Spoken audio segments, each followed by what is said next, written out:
Toš direkt.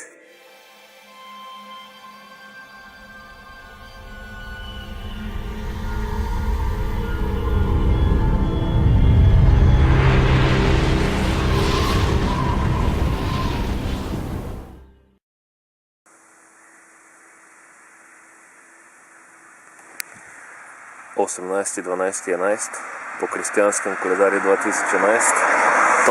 Toš direkt. Tokratna tema farmacevtska mafija.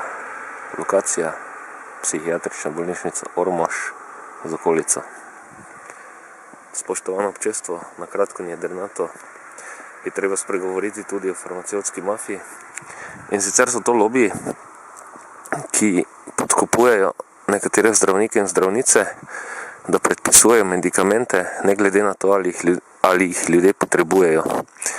In zelo očiten je ta primer na področju duševnih, psiholoških motenj, bolezni, zato ker se lahko ljudi klasificira vse tako ali tako, ne vedo, kaj z njimi je, in se jim ta zdravila predpisuje in se dejansko s tem onemogoča smiselno terapijo, smiselno rehabilitacijo, kar na koncu privede do odvisnosti, medtem ko ta farmacevtska mafija lepo kasira denar. Zgodi se tudi, da se podkupi zdravnike, tako da se jim podari kakšen prenosni računalnik, potovanje, seminar. V nekaterih skrajnih primerih pa tudi konkretno podkupnine, denar, češ nekako takole, da zdravnik izvaja študijo, potem pa da je zaradi tega upravičen do nekega denarnega nadomestila, seveda se pa za študijo zdravila plačujejo.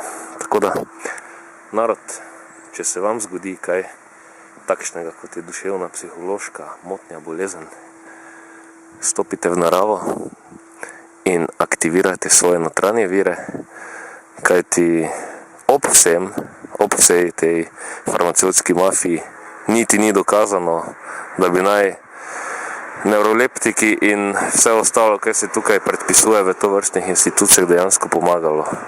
Treba si je povrniti zdrav duh v zdravo telo, ne pa si svojih čutov izklapljati z neko kemijo, ki bi lahko v nekaterih primerih celo bila klasificirana kot droge.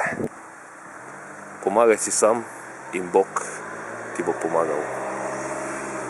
Pomagaj si sama in boginja ti bo pomagala.